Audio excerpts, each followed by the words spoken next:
আসসালামু আলাইকুম রহমতুল্লাহ। স্বাগতম জানাচ্ছি ভোরের চেতনা নিউজ চ্যানেল থেকে। আজকে আমাদের সাথে একজন বিশেষ রাজনৈতিক ব্যক্তিত্ব হাজির হয়েছেন আমাদের এই স্টুডিওতে। উনি মূলত বাংলাদেশ খেলাফত মজলিসের সদ্য মনোনীত এমপি প্রার্থী আলহাজ মুফতি আব্বাস পীর সাহেব মৌচাক আল্লামা শাহ আহমদ শবীর রহমতুল্লাহ এর বিশিষ্ট খলিফা। তার সাথে কিছুক্ষণ কথা বলবো এবং রাজনৈতিক বিষয়গুলো তুলে ধরার চেষ্টা করব আমাদের এই স্টুডিও থেকে। তো শুরু করছি। আমি হুজুর আপনার কাছে জানতে চাচ্ছি প্রথমেই যে আপনি কেন এই রাজনীতিতে আসলেন? আসসালামু আলাইকুম রহমতুল্লাহ বরকাতু। আমি প্রথমেই ধন্যবাদ জানাচ্ছি, মোবারকবাদ জানাচ্ছি এই ভোরের চেতনার সম্মানিত সাংবাদিক মহোদয়কে, যে আপনি আমার কাছে আসছেন, আজকে আপনাদের স্টুডিওতে আমাকে দাওয়াত দিয়েছেন। এজন্য আমি আপনাকে এবং আপনাদের এই চ্যানেলকে ধন্যবাদ জানাচ্ছি।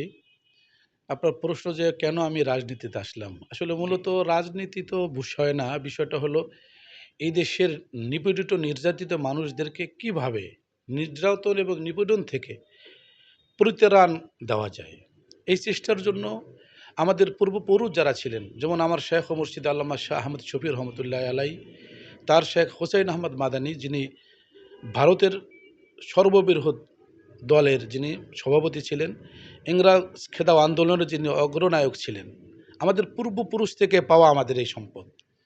আসলে রাজনীতি বলতে আমরা যেটা বুঝি, বর্তমান যে রাজনীতি দেশে চলছে, আসলে প্রকৃত রাজনীতি তো এটা না। বর্তমান রাজনীতি করলেই মানুষ ধনী হয়ে যায়, কিন্তু আমাদের পূর্বপুরুষদের রাজনীতি ছিল যে রাজনীতি করলে মানুষ অর্থনীতি স্বাবলম্বী হয় না, কিন্তু জনপ্রিয়তায় এগিয়ে যায়।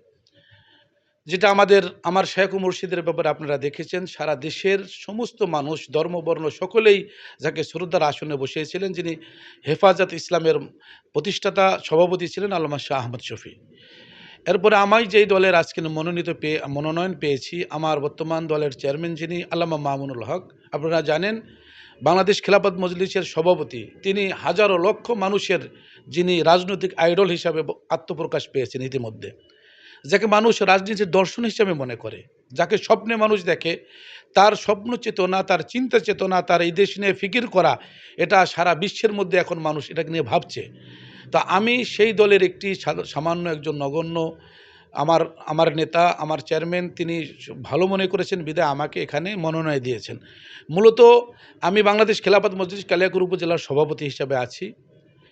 এই দলটাকে আমি অত্যন্ত মন থেকে মহব্বত করি, ভালোবাসি। এই ইসলামী দলটা আমি দ্বীনের জন্য, আল্লাহ তাআলার জমিনে, আল্লাহর এই জমিনে আল্লাহর খেলাফত কায়েমের জন্য নিপীড়িত, নির্যাতিত, অবহেলিত দরিদ্র মানুষদেরকে কিভাবে সুন্দর একটি পথ ইসলামের ছায়াতলে, তথা একটা মানুষকে কিভাবে নির্যাতন থেকে, নিপীড়ন থেকে, অবহেলিত থেকে, দরিদ্র থেকে টেনে নিয়ে তার একটি সুন্দর সুখময় জীবন দেওয়া যায়, এই জন্যই মূলত আমাদের এই রাজনীতিতে আসা। কারণ রাজনীতিতে না আসা গেলে স্বাভাবিক ব্যক্তি হিসেবে যেই সহযোগিতা করা যায়, তার চেয়ে রাজনীতির মাধ্যমে অনেক বেশি মানুষের সহযোগিতা করা যায়, পাশে দাঁড়ানো যায় এবং মানুষের অবস্থা বোঝা যায়। মূলত আল্লাহ তাআলার মহব্বত এবং এই জমিনে, আল্লাহর জমিনে আল্লাহর দ্বীন কায়েমের উদ্দেশ্যে আমাদের এই রাজনীতিতে আসা।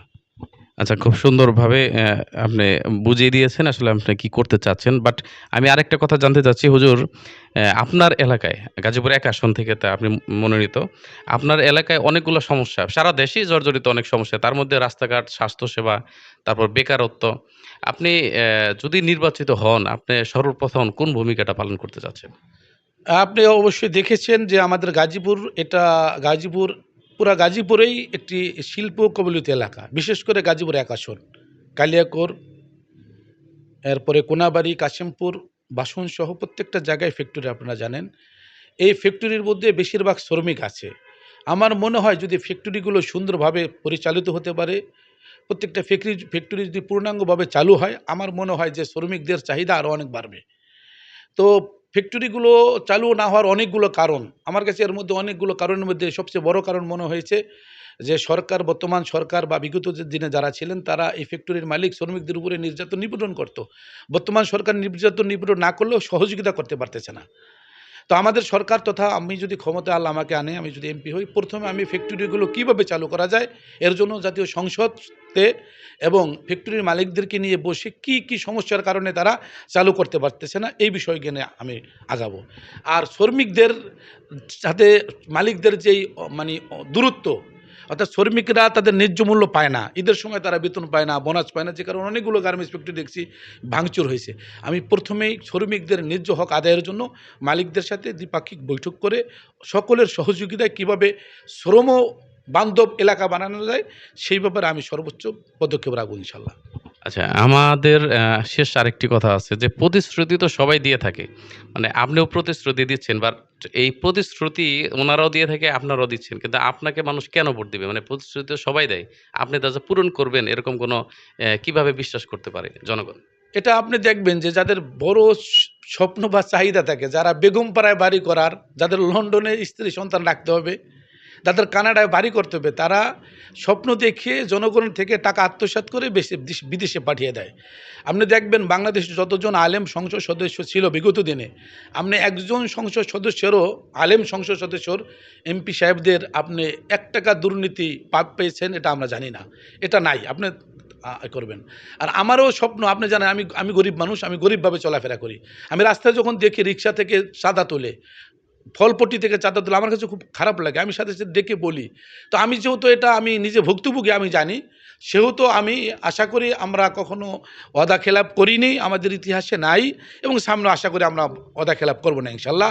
আর এমন কোনো ওয়াদা দেব না যেটা আমি পূরণ করতে পারবো না আমার সাধ্যের বাহিরে। তো আমি ওয়াদা দেওয়ার ক্ষেত্রেও সীমিত, যেটা আমি পারবো সেটা দেব, এবং যা দেব তা করবো ইনশাল্লাহ।